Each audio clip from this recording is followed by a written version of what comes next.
ایک طرف لبنان اپنا یوم آزادی منا رہا تھا اور دوسری طرف سرحدوں پر دھواں، خوف اور کشیدگی کی ایک نئی لہر اٹھ رہی تھی۔ اسی موقع پر حزب اللہ نے ایک سخت اور دو ٹوک اعلان کرتے ہوئے نہ صرف اپنی پالیسی واضح کی ہے بلکہ یہ بھی باور کرا دیا ہے کہ خطے کی جنگی خطرات ابھی ختم نہیں ہوئی ہیں۔ حزب اللہ نے دو ٹوک کہا ہے کہ ہمارے ہتھیار لبنان کی قوت ہیں اور ہم انہیں ترک نہیں کریں گے۔ لبنان کے جنوبی علاقوں میں جاری اسرائیلی حملوں کو اقوام متحدہ کی قراردادوں کے منافی قرار دیتے ہوئے حزب اللہ نے واضح پیغام دیا ہے کہ لبنانی خود مختاری اور آزادی کا دفاع ہر قیمت پر کیا جائے گا، چاہے اس کے لیے کوئی بھی راستہ کیوں نہ اپنانا پڑے۔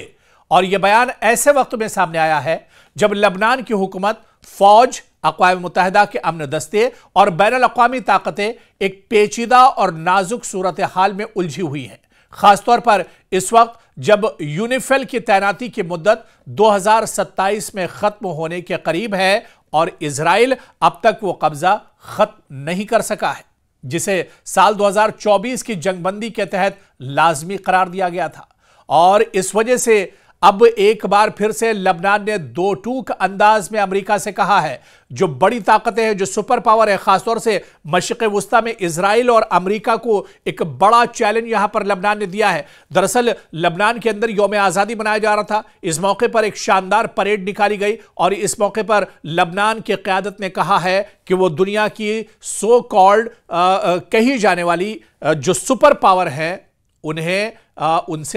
اسے کوئی ڈر اور خوف نہیں ہے۔ اور جس طرح سے امریکہ نے اور اسرائیل نے یہ کہا تھا کہ لبنان کو اپنے ہتھیار چھوڑ دینے چاہیے اور مین اسٹریم میں لوٹ کر آنا چاہیے، ایسے میں دو ٹوک انداز میں اب لبنان کی طرف سے کہا گیا ہے کہ لبنان کے ہتھیار دراصل اس کی اپنی حفاظت کے لیے ہے۔ لبنان دہشت گردی کے لیے ہتھیار نہیں اٹھاتا ہے بلکہ حزب اللہ اور لبنان اپنی حفاظت کے لیے یہ ہتھیار اٹھا رہے ہیں، اور ایسے میں دو ٹوک اور کرارا جواب امریکہ اور اسرائیل کو دیا گیا ہے۔ آپ دیکھیں کہ لبنانی صدر جوزف اوان کی یقین دہانی کے بعد اقوام متحدہ کا دباؤ اور حزب اللہ کا سخت موقف سامنے آیا ہے، اور یہ سب مل کر خطے میں ایک ایسے بحران کی تصویر کھینچتے ہیں جو آزادی کے جشن سے زیادہ آزمائش کی گھڑی معلوم ہوتا ہے۔ لبنان میں سرگرم حزب اللہ ملیشیا نے لبنان کی یوم آزادی کے موقع پر اپنے اس عزم کا اعادہ کرتے ہوئے اعلان کیا ہے کہ اسرائیل کا مقابلہ کرنے کے لیے ہر ممکنہ ذرائع استعمال کیے جاتے رہیں گے۔ آپ کو بتا دیں کہ جمعے کے روز جاری کردہ اس بیان میں یہ بھی کہا گیا ہے کہ حزب اللہ کے ہتھیار اور قوت لبنان کی قوت ہے، لبنان کی طاقت ہے، اور ہم اس سے دستبردار نہیں ہو سکتے ہیں۔ آپ کو بتا دیں کہ بار بار یہ بات کہی گئی ہے امریکہ کی طرف سے بھی، اسرائیل کی طرف سے، اور خاص طور سے جو بڑی دنیا کی طاقتیں ہیں ان کی طرف سے، اور سب سے زیادہ جو پریشانی حزب اللہ سے اگر کسی کو ہوتی ہے تو وہ اسرائیل ہے۔ بنیامین نتنیاہو کی سرکار بار بار دباؤ ڈالتی ہے، چاہے اقوام متحدہ کی بات کریں یا دنیا کے الگ جو فورم ہے وہاں پر اس آواز کو اٹھاتی ہے اسرائیلی حکومت کی ایک طرح سے جو لبنان کی سرکار ہے، جو حزب اللہ ہے، جو تنظیم ہے، اس پر ایک طرح سے بین ہونا چاہیے اور ان کے ہتھیار ضبط ہونے چاہیے۔ لیکن دوسری طرف ببانگ دہل ایک طرح سے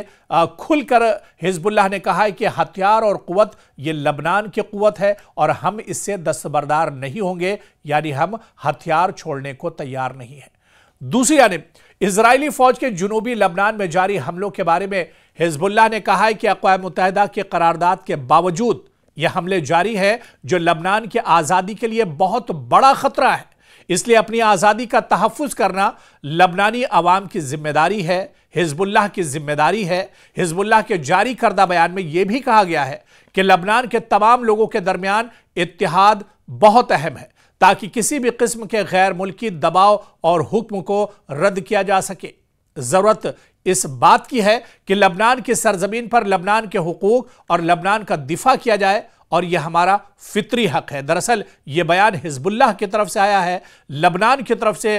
یہ حکم آیا ہے کہ جب ہم اپنی ہی سرزمین پر ہیں تو پھر ہماری سرزمین سے ہمیں دستبردار کرنے کا حق کسی دوسرے کا نہیں ہے، اور اگر ہم ہتھیار اٹھاتے ہیں تو یہ ہتھیار یہ ہماری حفاظت کے لیے ہے، نہ کہ دوسرے کے لیے خطرے کے لیے۔ حزب اللہ نے اس موقع پر یہ بھی کہا ہے کہ اقوام متحدہ کی قرارداد نمبر 1701 پر عمل کیا جانا ضروری ہے اور اس کے لیے ہر ممکنہ کوششیں کی جانی چاہیے۔ جنگ بندی میں ضامن بننے والی مملکتوں سے بھی یہ مطالبہ کیا جاتا ہے کہ وہ اسرائیلی حملے رکوانے کے لیے اسرائیل پر دباؤ ڈالے اور اسرائیل کو مجبور کرے کہ وہ جنوبی لبنان کے اسرائیلی علاقوں سے اپنا قبضہ ختم کر دے۔ آپ کو یاد ہوگا کہ کئی بار ہم نے اس طرح کی سٹوری کی ہے، کئی بار ہم نے آپ کو بتایا ہے کہ لبنان کا جو جنوبی علاقہ ہے، اس جنوبی علاقے پر بہت بڑا ایک حصہ ہے جنوبی علاقہ لبنان کا، جہاں پر اسرائیل اپنا ناپاک قبضہ کیے ہوا ہے اور لگاتار جنوبی علاقے پر لبنان پر اسرائیل حملے کرتا رہتا ہے۔ یہاں سے جو بے گناہ لوگ ہیں انہیں کھدڑنے کی کوشش ہو رہی ہے، انہیں یہاں سے بھگانے کی کوشش ہو رہی ہے، اور اسرائیل کا دراصل اس کے پیچھے ناپاک منصوبہ ہے گریٹر اسرائیل، یعنی لبنان کے حصے پر قبضہ کرنا، اور لبنان کے جنوبی جو علاقہ ہے اس کے ایک بڑے حصے پر اسرائیل قبضہ کر چکا ہے اور یہاں پر لگاتار حملے کرتا رہتا ہے۔ لیکن ایک بار پھر سے لبنان حکومت نے اور حزب اللہ نے یہ واضح کر دیا ہے کہ وہ مرتے دم تک اور آخری وقت تک وہ اس طرح کا ناجائز قبضہ برداشت نہیں کریں گے۔ اس بیچ لبنان کے صدر نے حزب اللہ کے اسلحے سے متعلق قرارداد پر عمل کے لیے اپنی حکومتی عزم کو بھی دہرایا ہے۔ یورپی یونین کے وفد سے ملاقات کے دوران ان کا کہنا تھا کہ اگرچہ اسرائیل لبنان کے خلاف جارحیت جاری رکھے ہوئے ہے، مگر ہم اپنی ذمہ داریاں پوری طرح نبھا رہے ہیں۔ ادھر مبصرین کا خیال ہے، جو ایکسپرٹس ہیں ان کا ماننا ہے کہ سال 2027 میں یو این کے امن دستے یونیفیل کے لبنان میں تعیناتی کی مدت کے خاتمے سے پہلے حزب اللہ کا یوم آزادی پر دیا جانے والا بیان بہت اہم ہے، بہت امپورٹنٹ ہے۔ حزب اللہ سے اسلحہ واپس لینے اور اس کے بنیادی تنظیمی ڈھانچے کے خاتمے کے علاوہ اس کی سرنگوں کے خاتمے کے بعد بھی لبنانی فوج اس معاملے میں کامیاب نظر نہیں آتی۔ خصوصاً لبنانی شہریوں کے گھروں کی تلاشی کے سلسلے میں لبنانی فوج کو کافی دقتوں کا سامنا ہے۔ لبنانی فوج کو خطرہ ہے کہ تلاشی کے دوران تصادم ہو سکتا ہے۔ لبنانی فوج کو یہ بھی دقت درپیش ہے کہ اس کے اہلکاروں اور تلاشی کی کوششوں کے لیے اہلکاروں کی کمی کے علاوہ اس کے اہلکار پوری طرح ضروری اشیاء سے لیس نہیں ہیں۔ تو اب ایسے میں ایک بار پھر سے لبنان نے دو ٹوک انداز میں ایک طرح سے مشرق وسطی کے اندر خاص طور سے اسرائیل کو بڑا چیلنج کیا ہے، اور لبنان نے کھلے طور پر کہہ دیا ہے کہ وہ اپنے ہتھیار چھوڑنے والا نہیں ہے۔ اس کے علاوہ جس طرح سے حزب اللہ پر یہ دباؤ ڈالا جا رہا ہے، کیونکہ مشرق وسطی میں اسرائیل کے لیے اگر کئی چنوتیاں ہیں اور ان چنوتیوں میں اور ان چیلنجز میں حزب اللہ بھی ایک بہت بڑی رکاوٹ ہے، اور حزب اللہ کو ختم کرنے کے لیے لگاتار اسرائیل حملے کرتا رہتا ہے۔ لیکن حزب اللہ ایک بہت چھوٹی سی طاقت ہے، ایک بہت چھوٹا سا گروپ ہے، ایک بہت چھوٹا سا گروہ ہے جو اسرائیل کے ناک میں دم کیے ہوا ہے، اور لبنان نے یہ کلیئر کر دیا ہے کہ وہ حزب اللہ کو اسلحے سے دستبردار نہیں کرے گا، کیونکہ چاہے حزب اللہ ہو چاہے لبنان ہو، وہ اپنی حفاظت کے لیے، اپنے عوام کی حفاظت کے لیے ہتھیار اٹھاتے ہیں، اور وہ یہ ہتھیار چھوڑنے والے نہیں ہیں۔